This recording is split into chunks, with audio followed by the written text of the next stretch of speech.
Eyes wide open.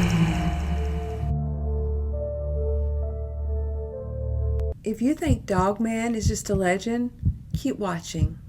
From shadowy figures stalking rural backroads, from towering wolf-like creatures emerging from the tree line, these sightings have left witnesses shaken, speechless, and forever changed. If you've ever wondered what really growls in the wilderness after sunset, you're in the right place. Don't forget to subscribe, and let's take a look. Across wooded areas in North America, people report seeing something they can't explain. Most encounters are brief.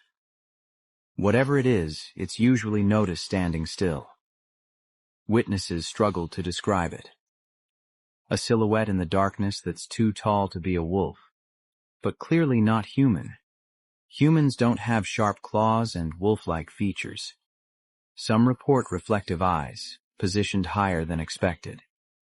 That detail is often what makes the encounter feel strange and eerie. Encounters rarely involve pursuit. Instead, people describe a strong sense of being watched. And whatever people are seeing remains unidentified. Jeremy, we're on Guy Road, just south of Luther, where a hunter says he came face to face with what people around here call the Dogman. He tells state police he saw a creature on two legs cross the trail around dusk last night. He fired twice, says he thinks he hit it.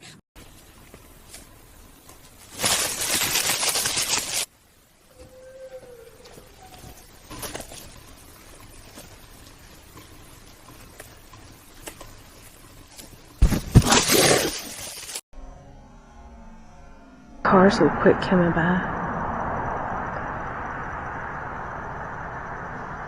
Wow. Just tearing it up back there.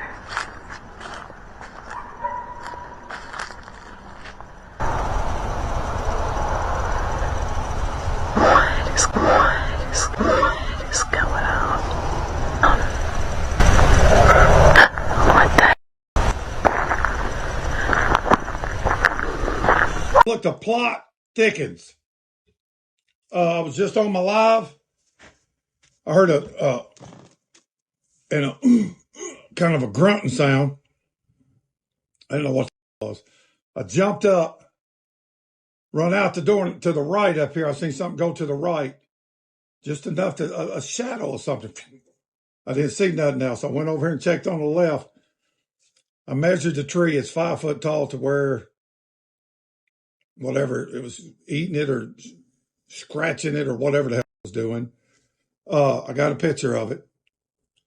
I was walking back to the house. Luckily it rained this evening, because right in my front yard, I'm getting grass to grow, and I got the rest of the yard, but it's kind of patchy.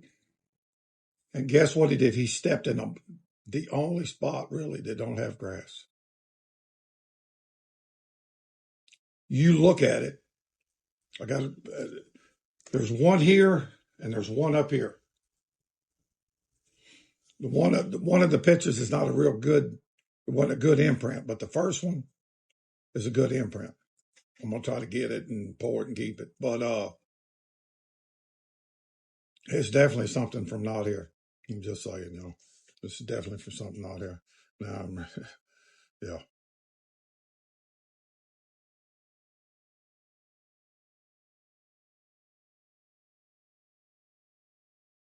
Takes us to Hocking County on May 19th, 2023, in southeastern Ohio.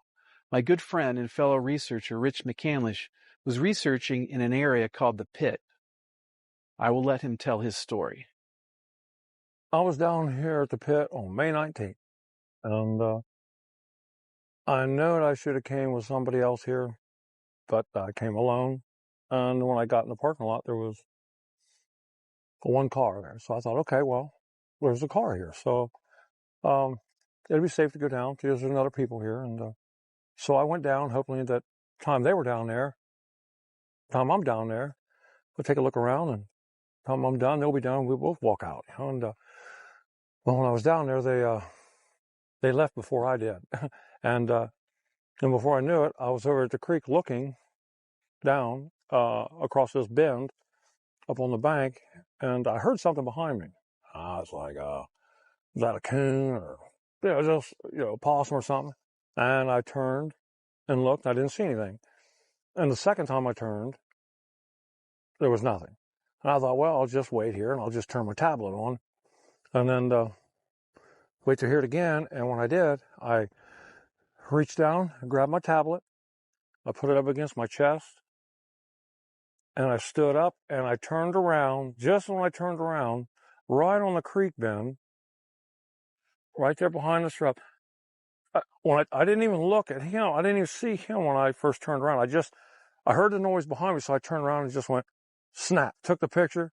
And then when I looked to the left a little bit, I saw him standing there. And I just went, oh, I just turned back around. I just laid my tablet back on the ground and waiting for him to attack. But he didn't. I waited and waited, and they had turned around, and he was gone. And I didn't even hear him leave.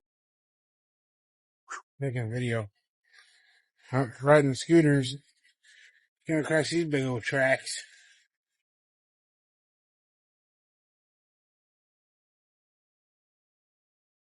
Chasing a rabbit? Look at that. What is that? There's not four. It's not.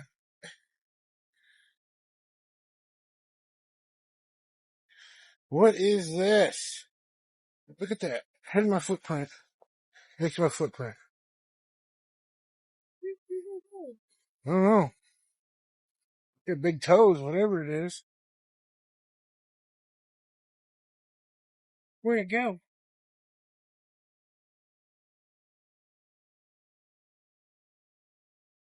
I don't know, it just stops. Oh, they're down here.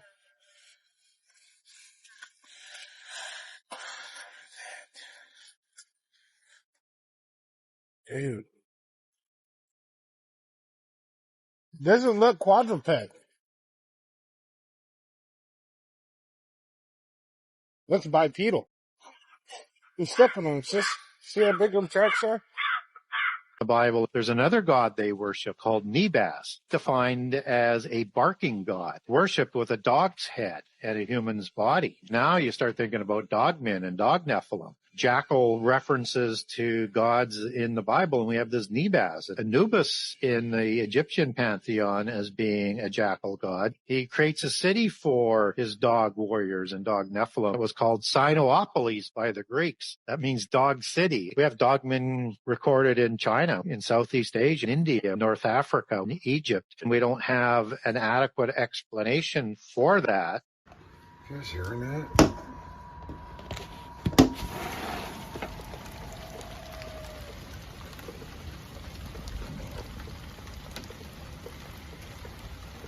What the heck is that kind of sound?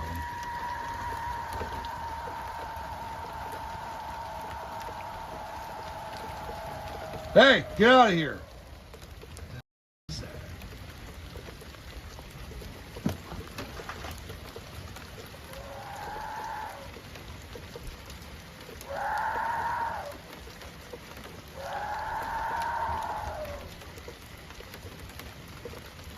Girls, you ain't going outside. Dogs want to get outside. Figure out what the... That's crazy sounding though.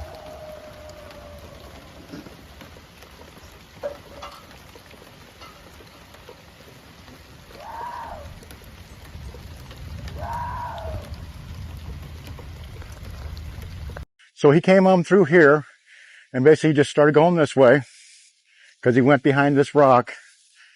And he was just like I said, this is the path? This is the path right here. So he was galloping. He wasn't really running. It was like a gallop. And that's what I found so strange about him. So I'm thinking he was probably about that big at the shoulders. Jeez. He was pretty big. And that's what caught us so off guard because he was so big, you know. Yeah. And he wasn't running. He was galloping. And I then wonder how tall he would have been had you seen him up. Probably pretty big. I would probably say 6 or 7 foot if he was standing up. You know what's strange? So you run into sass, then you start digging, and you get in this rabbit hole. You start learning about all these other weird things out there folks experience.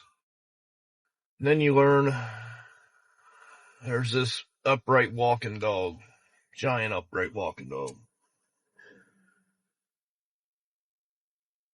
You're like, man, what is all this stuff, you know? Then you have a huge dog run out in front of you. You and a buddy's back a trail, and this thing's on all fours. It's the size of a large doe. Like, big dog. Looks more like a wolf. And it's like, maybe there is some truth to this big dog stuff, you know?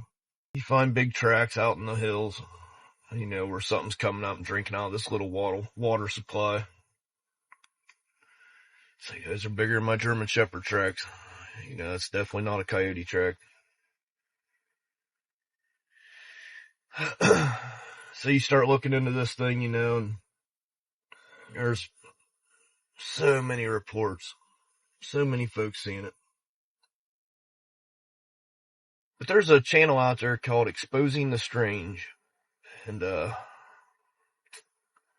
it's really good, man. And, well, this guy, he did a video or an interview with a couple. I can't remember the county they're in, but they're up basically northeast Ohio. And they got some amazing trail cam captures. You know, this thing's huge. Looking over I think it's a chicken coop, watching this guy, you know, check stuff out. And it terrorizes them, you know, and they struggle with this thing for a good while. But in the comments section, there's just comment after comment of folks who's experienced this stuff, seen these big dogs. And what's weird,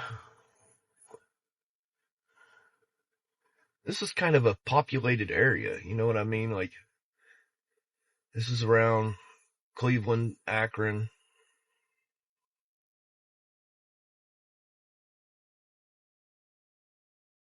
And it just don't make sense to me.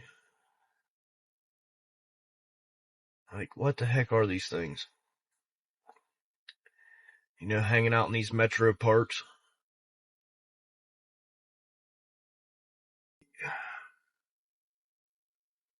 I mean, folks are seeing a flesh and blood creature, you know. But what brings this stuff to, like, I've seen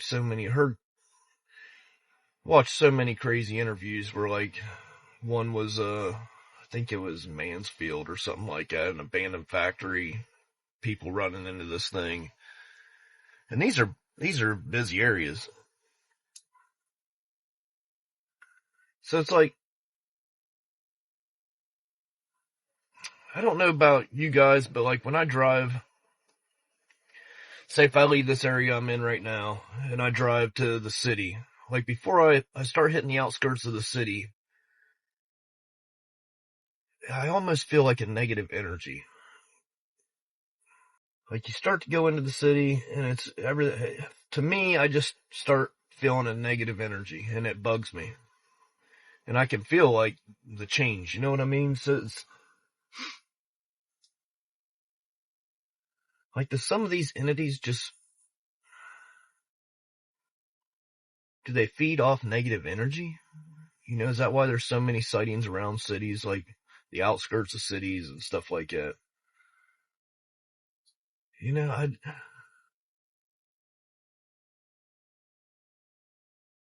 like, does this stuff just feed off of fear? I don't know, man. It's really strange, though. It's really strange where the sightings and stuff come from with these things. And, like I said, the thing I witnessed, I don't know. It looked more like a wolf than anything. But a massive wolf, almost like a dire wolf. And like I was just talking with a buddy, you know, it can be credible folks. Like no BS folks their whole life. And then they have a run-in with something. It's almost like it ruins their life, you know, nobody believes them. You know, their whole life they've been solid. But when they talk about something like this, everybody just, like, man, this dude's lost his rocker, you know what I mean? So, I don't know, something to think about, man. Why do Dogman come to people's homes? Why do dogmen look through the windows of people's homes? That was always the question back in the days. I'm driving, so if I don't look down, I'm trying to keep my eyes on the road. So that question, the answer to that question began to be answered. I remember it was February. Can't remember what year it was. But so at home, I had mapped out different locations where people have rather seen the dogman, have rather smelled something foul in the woods, or have noticed something strange. I called one of my teammates. I headed out to Illinois. So I wanted to see the areas, have a visual understanding of these areas. It was kind of like a triangle in my map, but again, I wanted to see the visual. So got there, picked up my teammate. So we started going down A, B, C, all the points that I had put on a map. We got to an area and, my teammate comes and says, in this area, so-and-so has said that they smelled something, in that direction. The direction he's pointing to is a island. It's on the Illinois River. There's a piece of, land, let's say that, there's a little canal that goes, on one side of the island, and then there's the Illinois River on the other side. During winter seasons, you can't really cross. In the summertime, you kind of are able to cross, towards the island. You'd probably be waist high, but nonetheless, you're able to get to the island, on foot. But it was February. We were there. I parked. So the area, there's a little boat dock, a parking lot, and, there's picnic tables and people normally have picnics there, right on the Illinois River. So we got out. I only had my phone on me. We were just gonna walk a little trail that was next to the road, but next to that little area of, property, that land. So we started walking and my teammate, he walks through the cane and he stopped. And I noticed that he stopped and I said, "Are you okay?" He mentioned, "Well, I don't quite feel good. I just felt nauseous for a second. But I'm good. I'm coming." So, he caught up. When we got to the top of that little walk area, which is just grass and dirt, we found a track that resembled a track that we found, in previous years, in a park nearby. So we took pictures of it. We walked back down and something in me said, well, you know what? I'm going to climb down. So there's a little embankment. I'm going to climb down and look through this area. Even though it's February, 2 or 3 days prior, it had rained. So I was assuming that area was going to be a little more wet. And if anything walked on it, it would have left tracks. So I'm walking, looking down in this area, I have my phone out, but I'm not really, taking nothing. I'm just walking. And I'm looking down and walking and looking down, and all of a sudden my head pops up and I see this head peeking out of the dry, tall grass, and some bushes, some evergreens over there, but mostly that dry, tall grass that doesn't die. We have one here also in Tennessee. I don't know what it's called.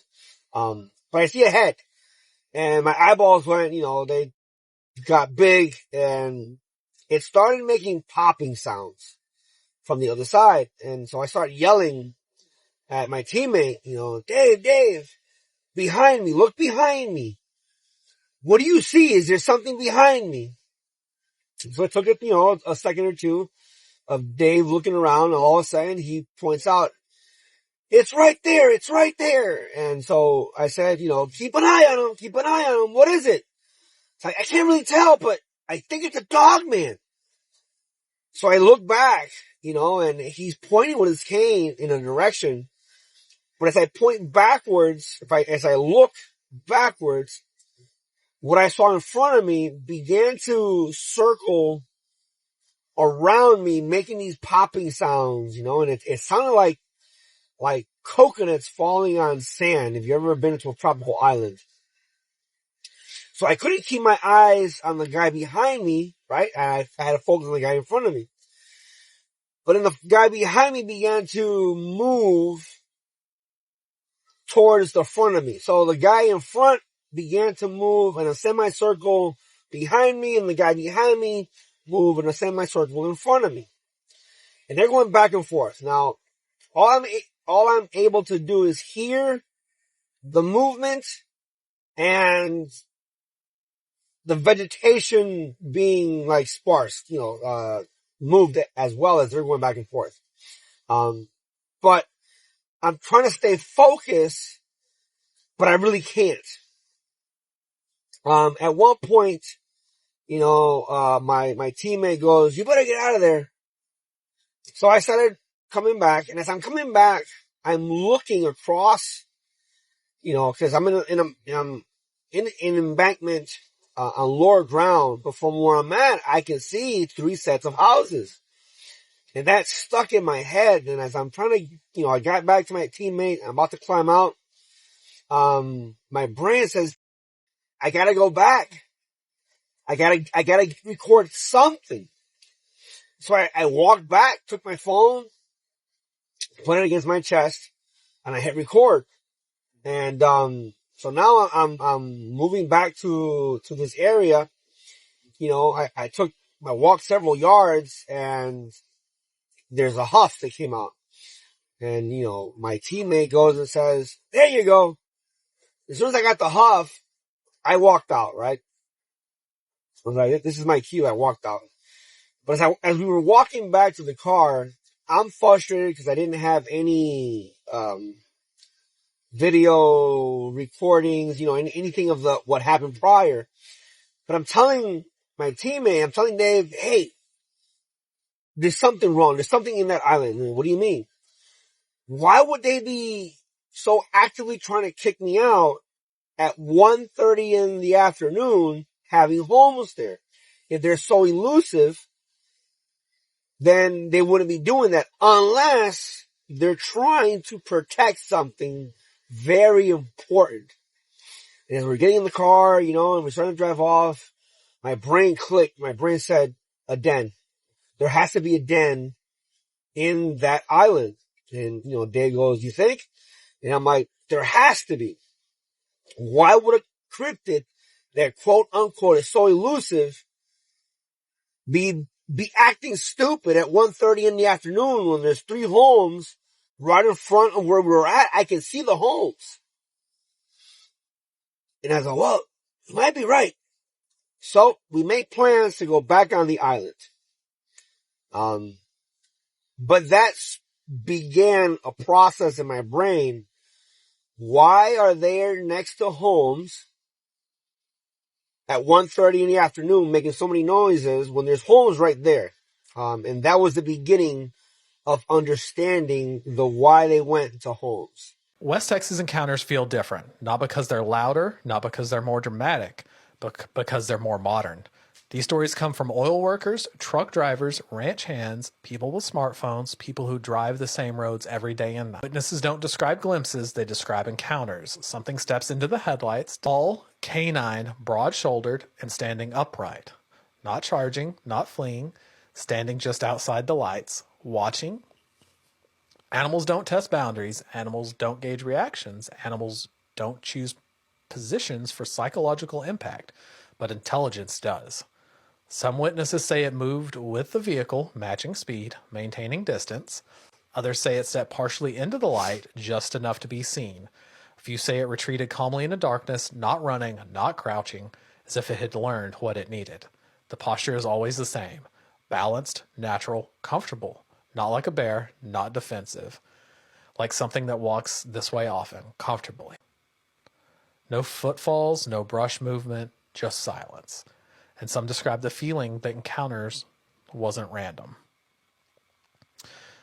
That the creature chose a place where escape was limited, where fear escalates quickly. That's not hunting, that's assessment. This doesn't feel like something reacting to us. It feels like something studying us.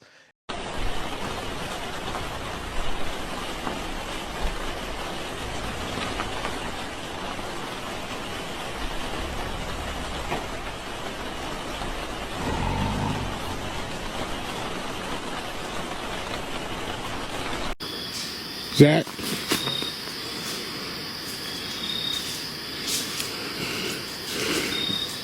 There it is.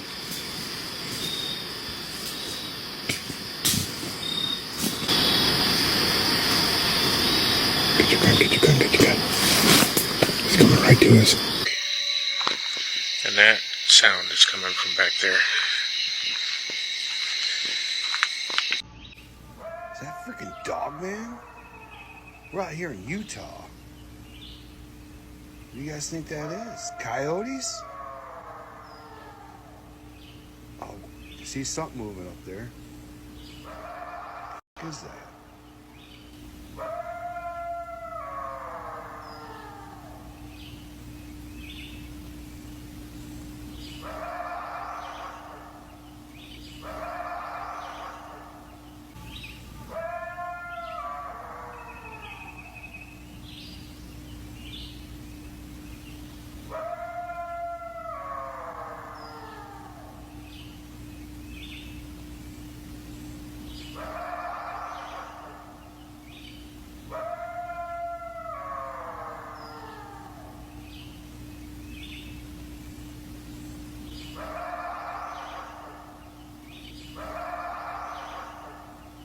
Story that my father has told me and has not wanted me to share with anybody until after his passing.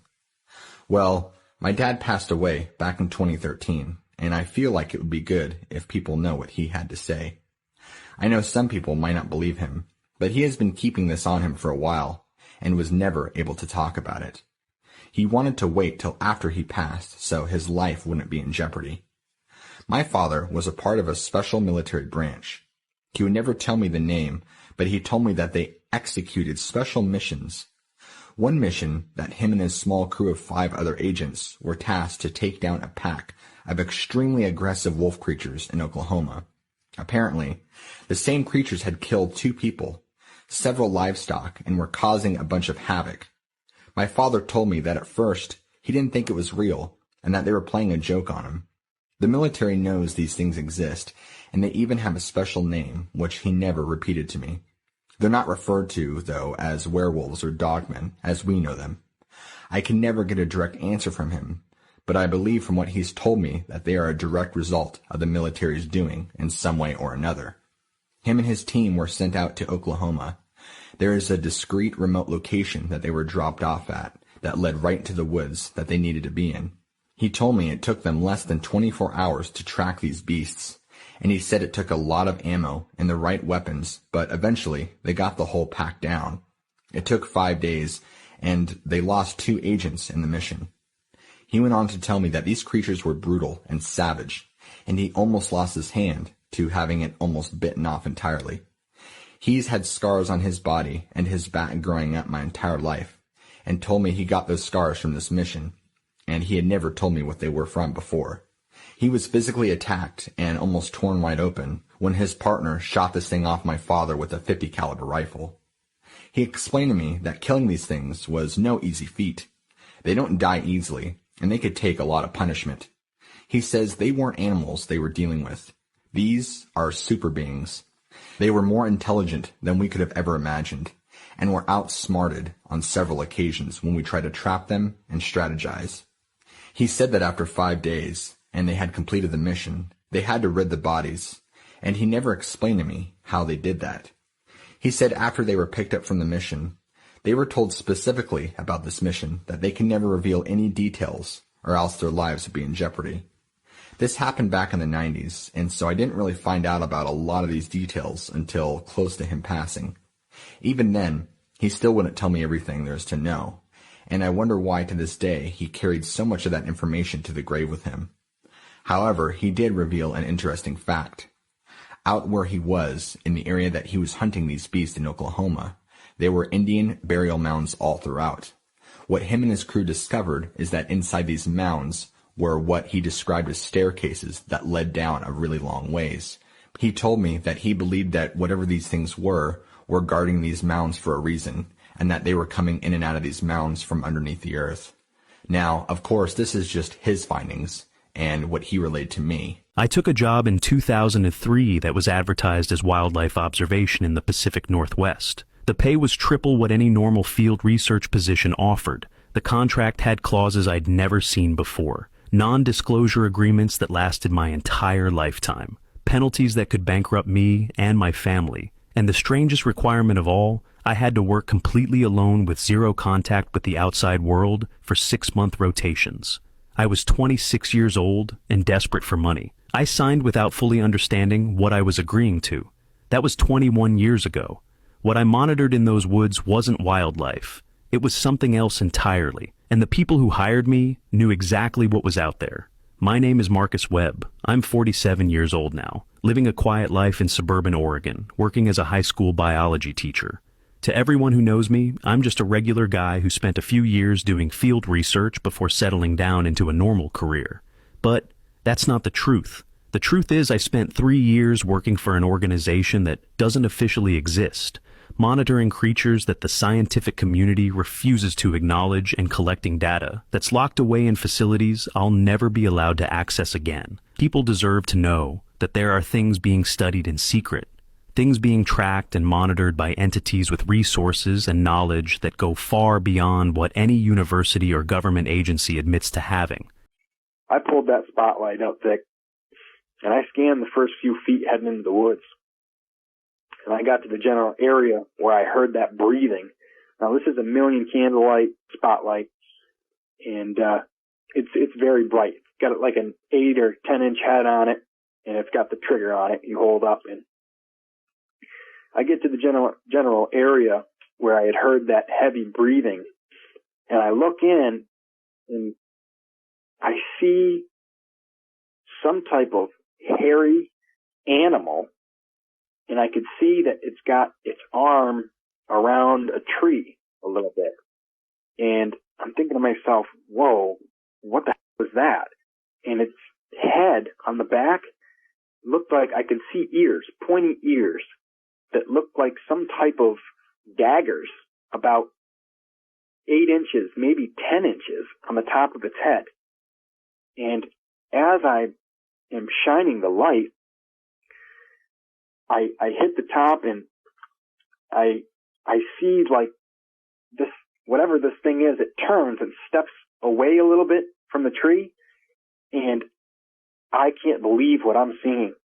This thing had a snout like the most stereotypical werewolf. That's all I thought. This is a werewolf. But my brain isn't working properly because I'm thinking to myself, this isn't real. There's no way that I'm seeing this creature here.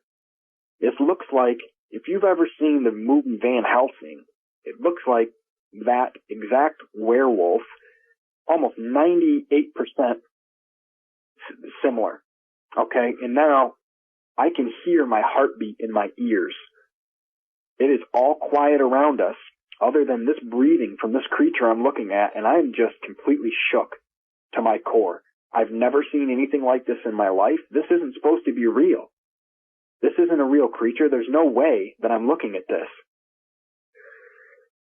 I'm staring at this thing, not knowing how much time has gone by. And it turns a little more, and I see its eyes. Now, its eyes were like a bright, if you held a Corona up to the sunlight, that's what this thing's eyes looked like a goldish amber color. And it turns, and I see its snout. It looks like a dog snout, but it's got a massive head. And I'm talking, I can see its arm a little bit, but just its hand. And I'm trying to rack through my brain, and I'm seeing all of these things kind of at once, and they're not making any sense to me.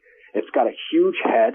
The hair on it is like this short kind of, it's not shaggy. I could almost see its skin underneath. But I'm noticing that this thing's got bright gold eyes, pointy dog ears, and a snout like some type of canine creature. That's when I am trying to process all this, and it seemed like 20 minutes. I don't know exactly how long it was, but all of a sudden Gene screamed real loud, and that scared me even more. And at that point, that broke the silence, and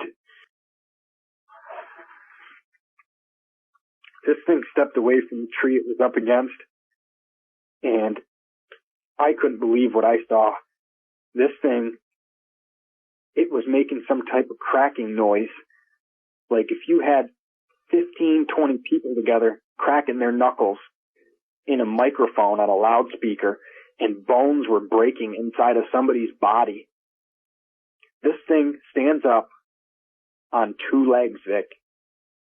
Its back legs, it has haunches like a dog, okay? This thing is almost 8 foot, 9 foot tall. This thing is so big, at 15, maybe 18 feet away, I could see this thing clear as day. There was no question. My spotlight is on this thing, and it's fully charged, brighter than ever. I couldn't believe what I'm seeing. Its chest looked like some type of world record bodybuilder. This thing was jacked. Its arms from the shoulder to the elbow looked like a normal length, but the length from the elbow to the wrist were extra long, almost twice as long as the top part. It had hands, Vic. This thing had 5 fingers with nails on them. Sharp nails. It looked like black knives on the tip of its fingers, a couple inches long. It just had these big hands. And it's not processing with me. I didn't understand what it is that I'm looking at here. I can see it's jacked. It's massive chest, huge arms. I mean, ripped. It's got abs like some 30-year-old at a gym. Its waist seemed to be fitting, I guess you could say. It was smaller. And its legs were pretty jacked, but they were skinny. And it had its legs bent backwards like a dog. But I'm so confused. I'm looking at the werewolf thing, and it's standing up on 2 legs. There's no way. There's absolutely no way. And the cracking sound that I'm hearing when this thing stood all the way up, I didn't understand. What's making that noise? And I know it wasn't branches breaking, because I heard the branches breaking on the way down. And as this thing is breathing heavily, which I'm assuming it's breathing heavily because of it keeping up with us in the woods at 40 miles an hour, going down next to us, just smashing through things. And I'm not talking twigs and sticks here. These are big branches this thing is just barreling through. So he screams. I'm taking the inventory of what it is that I'm looking at here, and I am just completely blown away. The most fearful I have ever been in my entire life. I thought I'm in a nightmare. I tried to close my eyes and shake my head and wake up, and it was still there. It was real. And I'm thinking to myself, what's my next move? There's no way that this is happening. I can't understand or fathom or process what this creature is that I'm looking at. So Gene screams. I'm looking at this thing, and at that point, I didn't even know what to do. I was stuck. So it stands up, and I see its arms hanging down in front of it, and I just didn't know what to do at that point. And the only thing that broke the silence at that point was that scream, and Gene fires 3 shots in a row at this thing. Now, this is a Remington 870 5-shot pump. Okay? High brass slugs. He's shooting out of this thing at 15 to 18 feet away. He fires the first one, and at this point, my ears are ringing because he's right next to me. We're in somewhat of an enclosed vehicle, but I got the spotlight on this creature still, and I see this first bullet hit its chest. It rips the whole right side pectoral muscle almost off of this thing. I can see it rip the skin. I see the blood. This thing is real. It is a creature. It does bleed. I could see that the whole right pectoral muscle was completely almost torn off of its body. Pieces were hanging down. And this thing lets out a scream, and at that point, he had fired 2 more shots right away afterwards, but this thing was fast, Vic. This thing was real fast. So the 3 shots in a row, after the first bullet hits his chest and rips the skin and the pectoral muscle, this thing jumped, okay? No exaggeration. This thing jumped clear 15 feet up into the tree, okay, and almost 30 feet across the dirt road into the other side of the woods. As it goes across, okay, I can see from what little moonlight that we have. Now, the buggy lights are on in the front, but I didn't move my spotlight with the creature because he did it so fast. But as it gets and jumps across the way here right in front of us, I can get a good look at this thing all the way compared to other things around it now. And I see that this is a dog head with a bodybuilder's chest, arms. I mean, this thing is huge. It's 8 or 9 foot plus now that I can compare it to the things around it. I couldn't believe it. It looked pretend. It looked like, I can't even explain. I'm so terrified at this point. I didn't know what to do, but the shotgun and him jumping completely broke me out of this trance that I was in of being a complete fool and sitting there not knowing what to do next. So I start the buggy up. I crank the wheels all the way to the left. The back tires are spinning, throwing dirt behind me. This thing is to the floor. I get it spun right around, and I'm headed to the road. And I'm screaming to Gene, what the heck was that? And he's screaming, my gun's jammed, my gun's jammed. And I'm looking over at the shotgun, and I'm looking forward, looking over the shotgun, looking forward, and I'm screaming at him to hurry up, get it loaded. I don't know where this thing is. I don't know when it's coming back.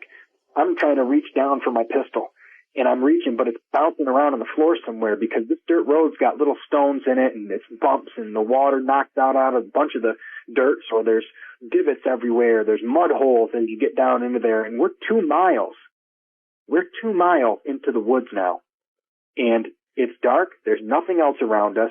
We are, in my perspective, we're a long way from home. And the gun that he has next to him is jammed. And I'm not sure what our next move is. The only thing I could do was keep my foot on that gas. I see Gene look up, and he looks by me. ¿Te gusta hacer tus viajes más cómodos? Ahora Aeroméxico los hace más sencillos también. Man. I look to the left side where he's looking out my window on the driver's side. And I'm doing about 50 at this point, Vic. I look out the left-hand side next to us, about 2 foot next to me. I see this creature. It's running right next to us. This thing is on 2 legs, running directly next to us, on its back haunches like a dog. Its arms are hanging in front of it like it's going to tackle something, like it's about to fall, but it's got its arms in front of us hanging down, and it's running next to me. I can hear its feet hitting the ground, even with this vehicle that we're in, to the floor. I can hear it, boom, boom, boom, boom, boom, just taking big strides right next to us, and it's got its head down a little ways. Now, this buggy is about 5.5 foot tall. This thing is hunched over, almost leaning forward like it's going to fall, but it wasn't. I could see now all the little teeny creases of its muscles that are in its body, on its body. I could see the hairs were blackish gray, and they were thin enough to be able to see that it did have skin underneath. And this thing was so ripped. I see its abs contracting and getting loose again as it breathes running next to me. I can see its muscles get tight in its legs because they're right where my face is.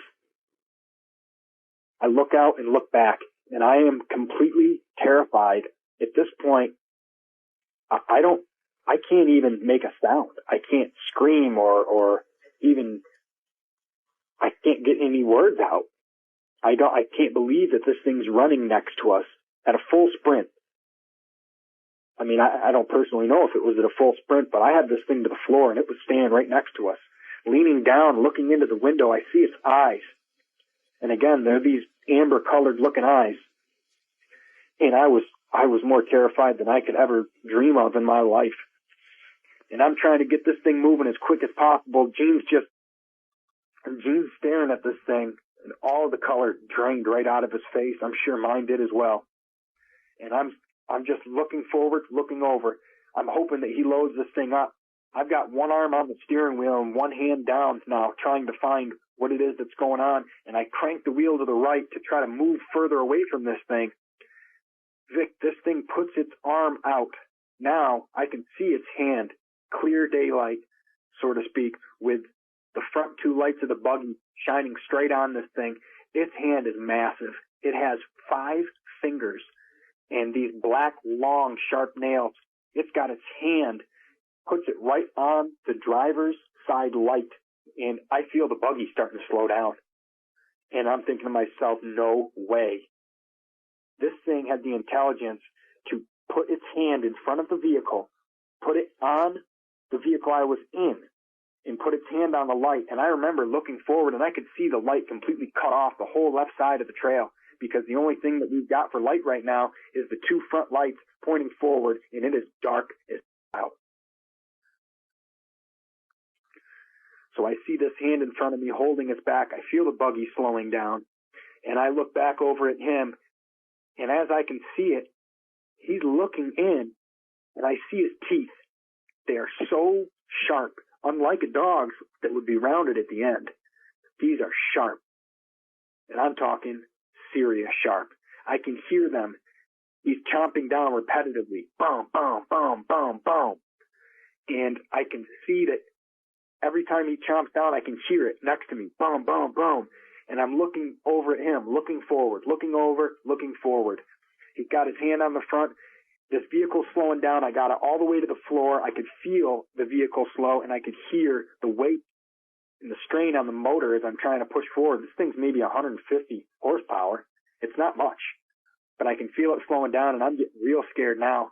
And I see this thing, and this sounds insane. This creature, as it's looking inside of the vehicle with its hand on my vehicle, both of us are in there, slowing down. I thought, this is it. We're done. It smiles. Its lips curl up on the side, and it smiles. And I am just in complete fear, shook to my core. I have absolutely no clue what to do. I felt like it had taken everything from me that I've ever known to be good and true, and it had completely smashed it to the ground. This thing's aura, its whole demeanor, it was just the most evil thing I've ever felt in my life. It projected this level of being emotionally distraught and just completely terrified, worse than if it was the end of the world or you'd lost your entire family or anything. It was, I don't understand how it was able to make me feel that way, but it was beyond fright. It was beyond being terrified. It completely drained my soul. This thing was beyond evil. And I see this smile, and I mean, at this point, there's nothing I'm not going to believe, because I'm where I am right now. Everything starts flashing through my head. This is the end of my life. I have memories that I want to create with my family. What about the last person that I argued with? I didn't get to even apologize to them. I don't want to end like this. I have goals that I want to achieve. I want to try to be the best version of myself. I have character flaws, as everyone else does, that I need to work on. I have things that I regret, that I wish I would have done differently, experiences that I wish I would have taken advantage of. And I'm thinking to myself, my whole life is literally flashing in my head. Boom, boom, boom, boom.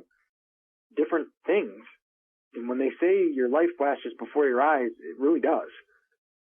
And I wasn't able to even do anything. It's just, I'm looking forward, trying to drive, looking at this creature, and I didn't know what else I was supposed to do.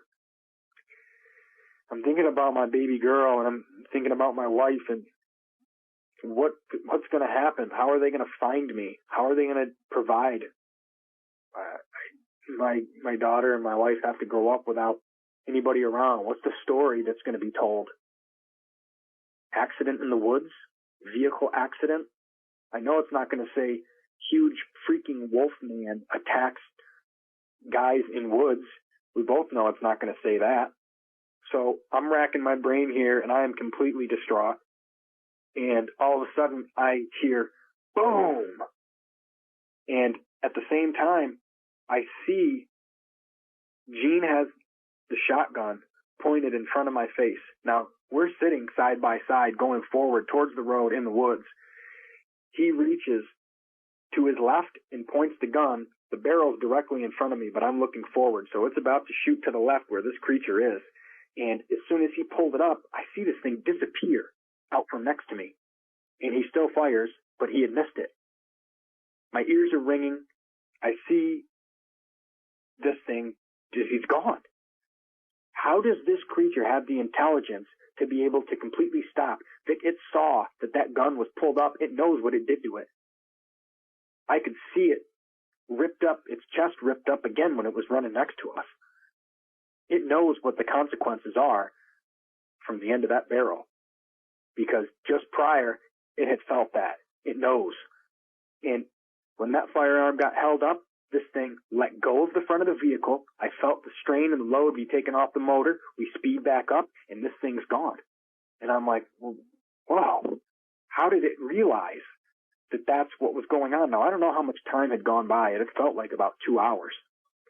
So now, as we're getting down the road, I'm thinking to myself, this thing's just smirked at me like an almost taunting type of deal. It was about to stop our buggy completely.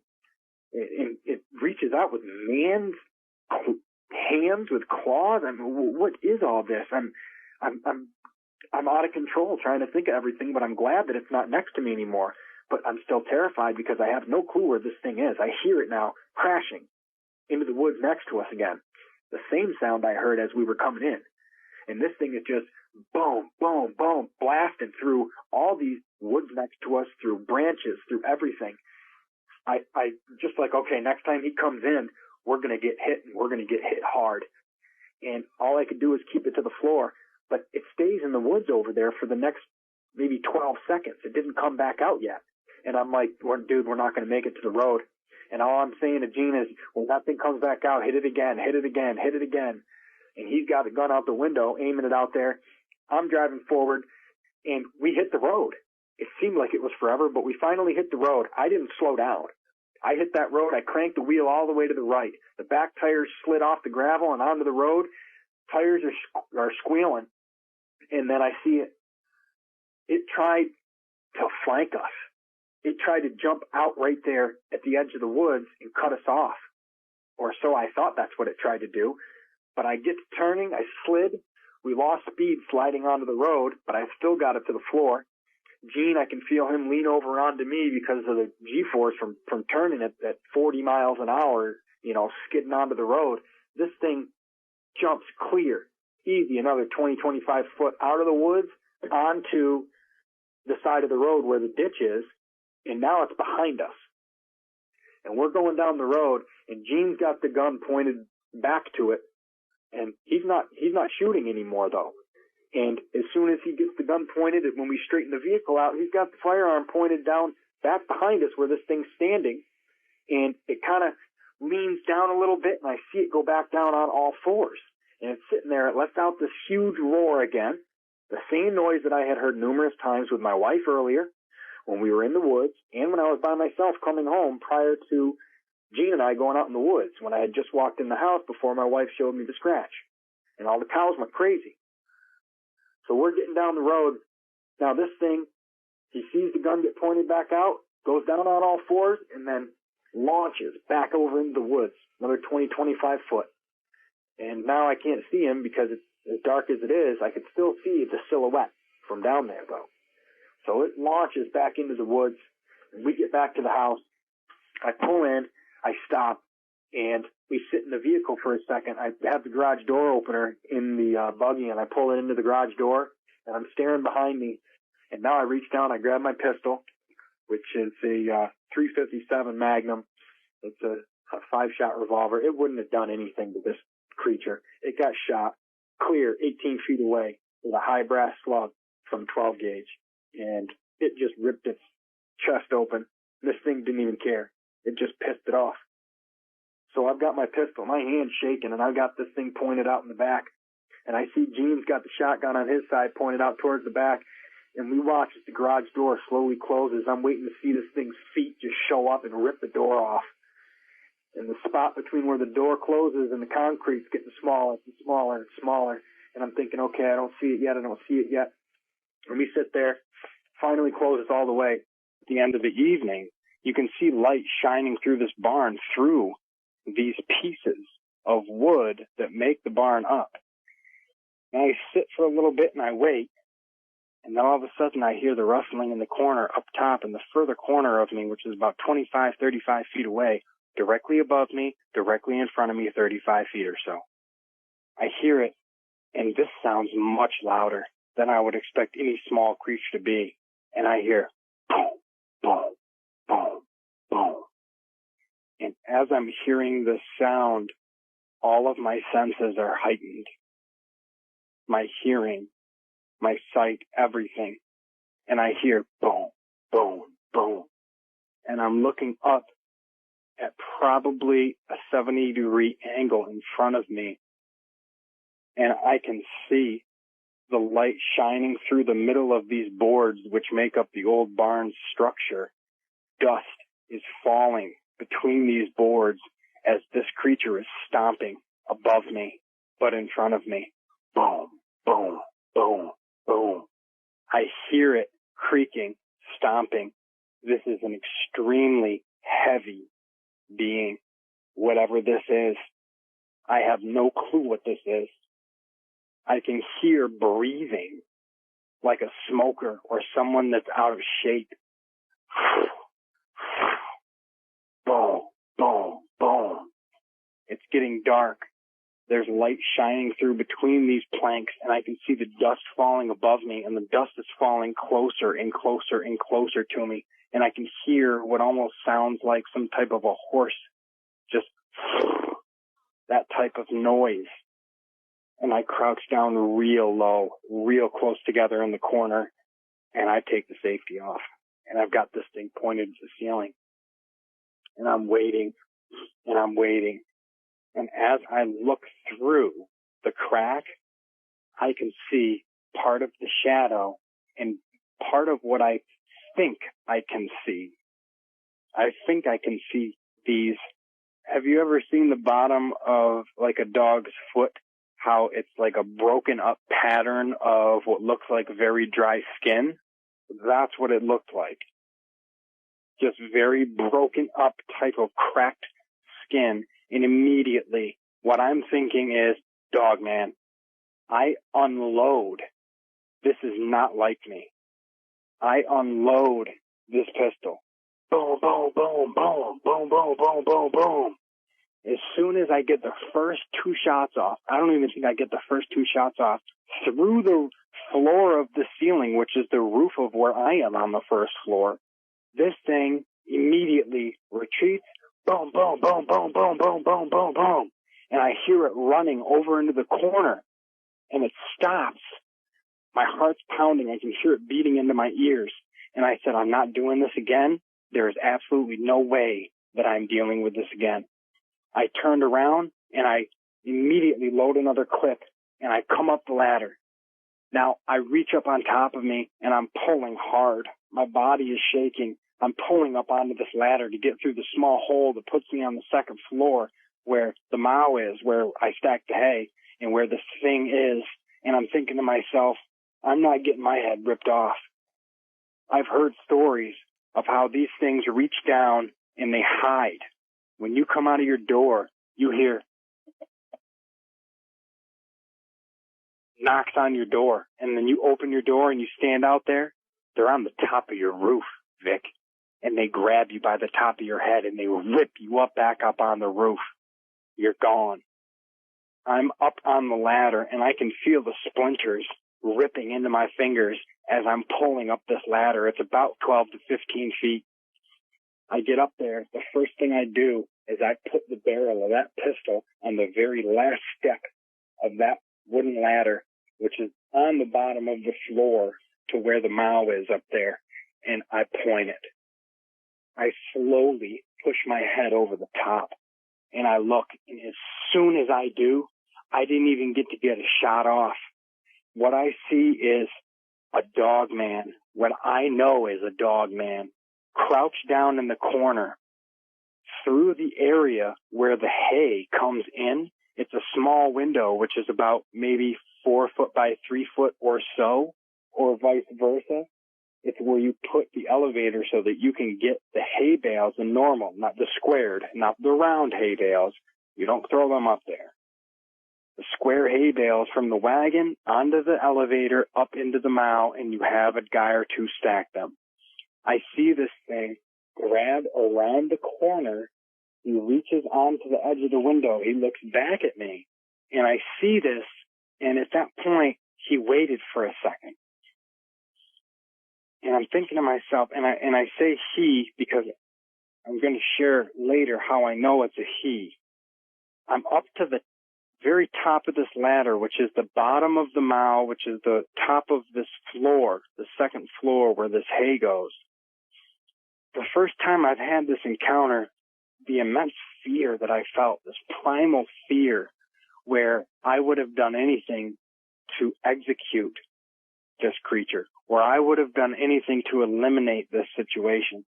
My perspective on this being in general was it creates fear. It wants you dead. It wants to scare you. You are not at the top of the food chain anymore. And as I climbed up that ladder, I felt the splinters ripping through my hands.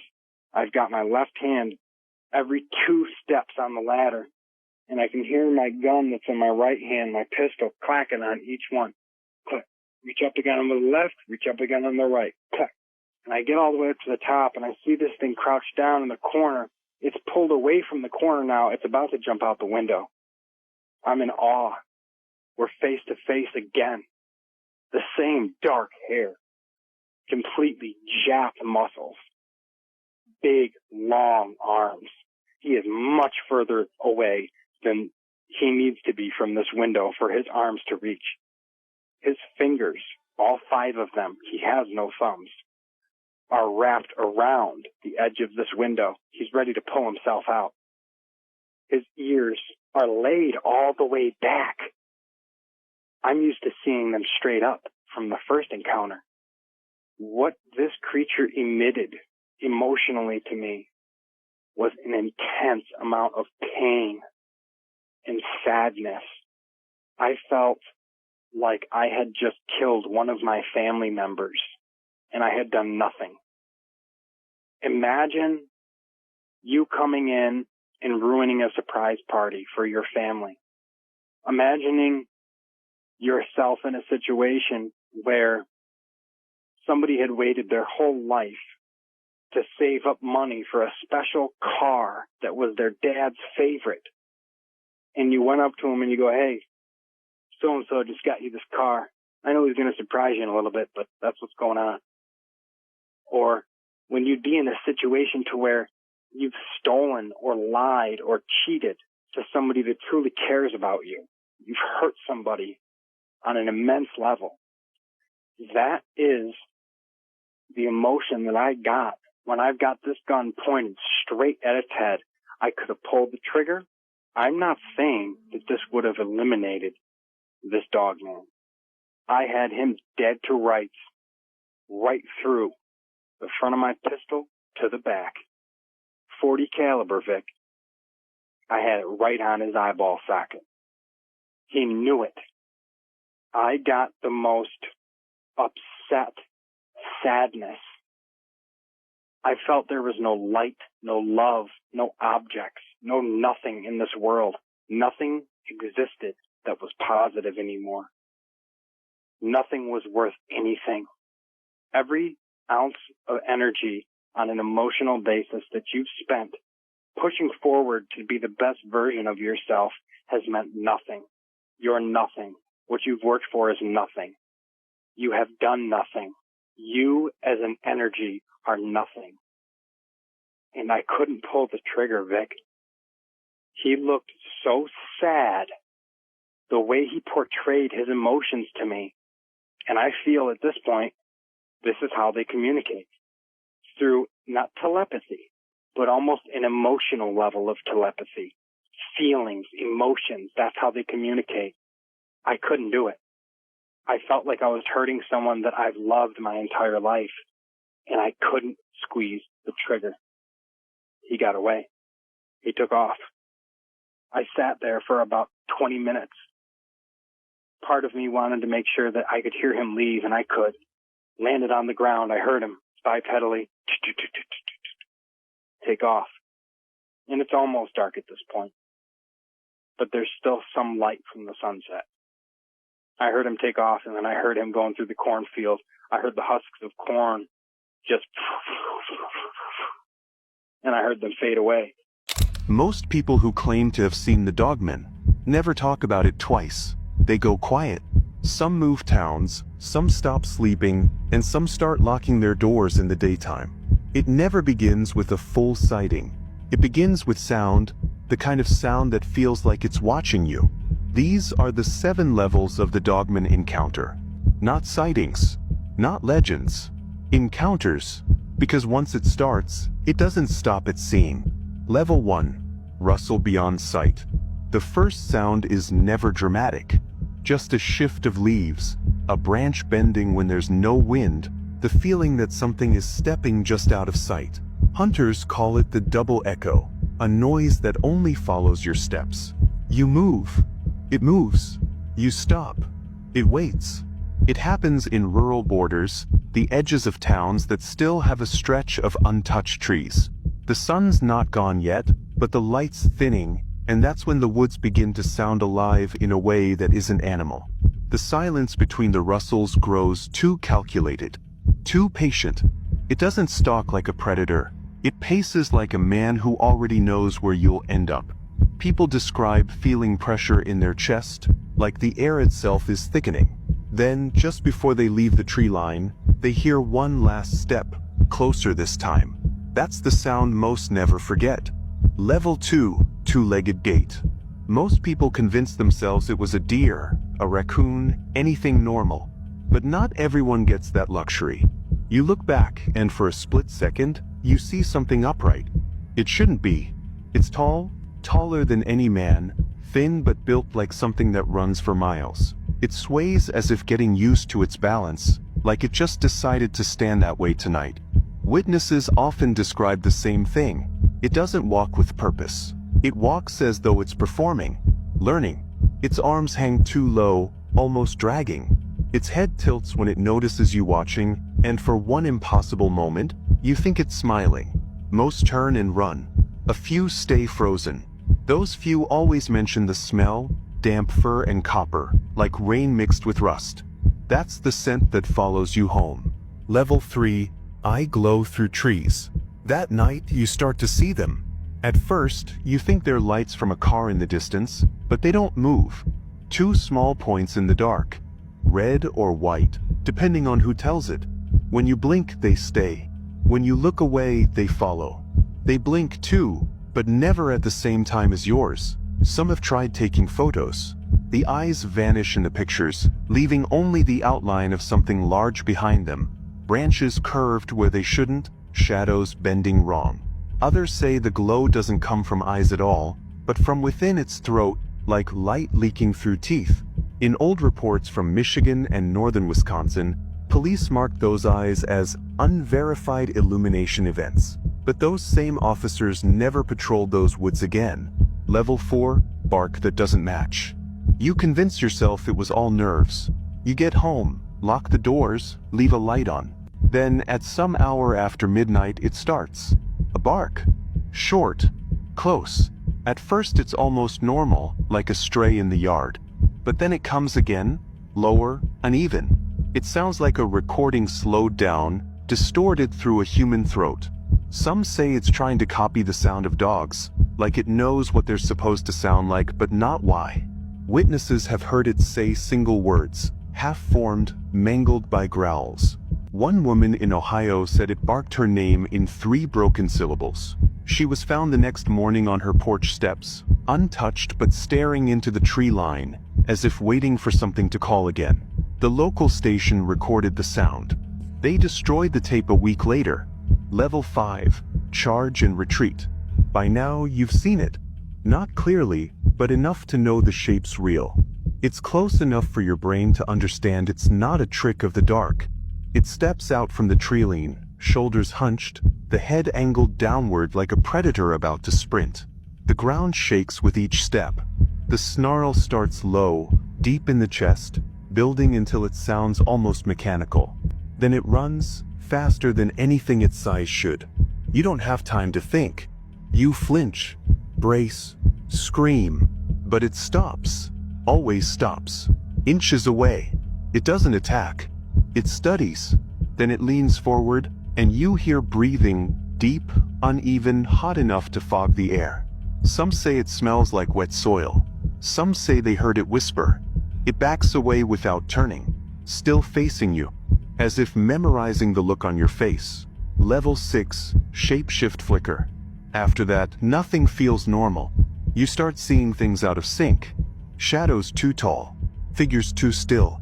Sometimes, in reflections, you see something behind you, something that looks human, but the shape keeps twitching between frames, like an image buffering. The face might be yours for a second, then change, long jaw, pointed ears, eyes sunken and wide. There are accounts from as far back as the 1800s describing half-man wolves that vanish mid-stride. In one famous case, a deputy in Kentucky reported shooting a man with glowing eyes. The body shifted into fur, then back into flesh, before disappearing entirely. His report was never filed, but the photographs of the claw marks on his car door were. Some believe the dogman isn't a creature at all, but a state, a transformation that passes between sight and flesh. Every encounter changes the observer a little more, as though simply seeing it rewrites something inside you. Level 7, shared skin. Weeks later, the woods seem quiet. You start to feel normal again. You even laugh about it, telling friends it was probably your imagination. But at night, you wake up to strange details. Your bed smells like dirt. There's hair on your pillow, not from your head, thicker, coarser. Your nails grow faster, and when you clip them, they dull the blade. Sometimes you taste blood without reason. You dream of running, of hunting. You wake up breathless, your hands clawed into the mattress. In mirrors, you look slightly wrong, eyes reflecting light when they shouldn't. When you smile, your jaw feels heavy, like it wants to open too wide. People around you start to notice the smell, that same mix of fur and iron. Dogs bark before you enter a room. And then one night, as you're brushing your teeth, you hear it again, a rustle outside. The same rhythm. You look out the window and see yourself, standing there, watching. That's when you understand, dogman encounters don't end. They continue through you. They say there are only 7 levels. But that's a lie told by survivors, because they never live long enough to describe the next one. The 8th is when you stop remembering which side of the door you're supposed to be on. When the barks come from inside the house. When your reflection blinks before you do. That's not an encounter anymore. That's inheritance. If you've ever heard a bark that didn't sound quite right, don't call out. Don't record it. Don't answer. Because it's never calling for help. It's calling roll. And if it already knows your name, you're not hearing it from the woods. You're hearing it from under your own breath. The dogman has been a legend for centuries. The native Indians spoke of their existence. They have been sightings in Canada, Wisconsin, and lower northwest quadrant of Michigan. They are reported to be as large as 8 feet to over 10 feet tall standing up. Their body is very muscular and covered with fur, carrying the resemblance of that of a bear or Bigfoot with the head of a wolf or dog. It is reported that they walk on two legs, as well as on all fours. They are very fast and powerful, but believed to be not very confrontational. Also, it's said they will travel within packs of dogs or wolves. In 2007, a film surfaced by the name of the Gable Film that shows a lost and found video of a family unfortunate encounter with the legendary beast. This video is considered one of the best proof of the Dogman.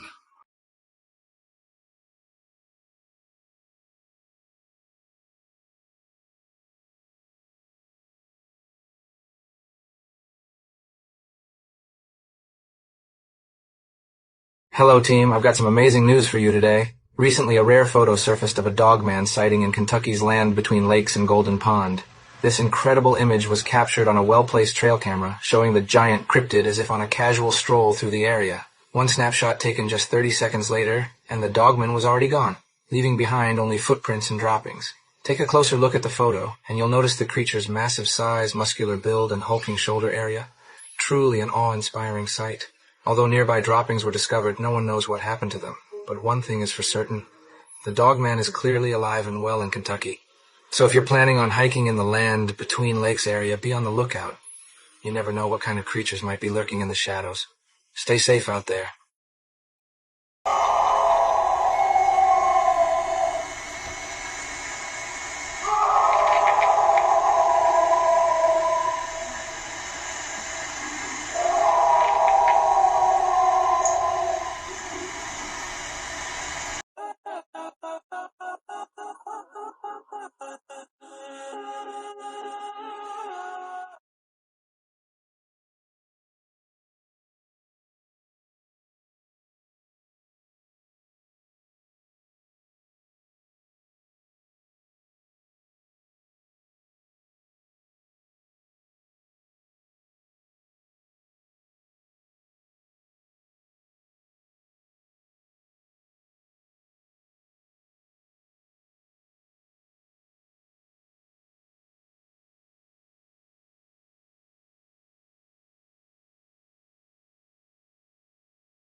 People, if you're driving this time of night, keep your eye on those shoulders. Folks are saying they've seen eyes glowing in the dark and something tall, canine, standing upright just beyond the tree line. I don't know if this is a hoax or not, but if you're headed north tonight, I'd keep those doors locked and the high beams ready. Dogman sightings are picking up all across Michigan. First near Elk Rapids, out by Short's Brewing Facility, and now reports are coming in from as far south as the Ambassador Bridge. Thank you for watching. If these Dogman encounters sent a chill down your spine, make sure to subscribe and drop your thoughts in the comments below. As always, stay safe, stay aware, question everything, and remember, out there in those woods, something might be watching.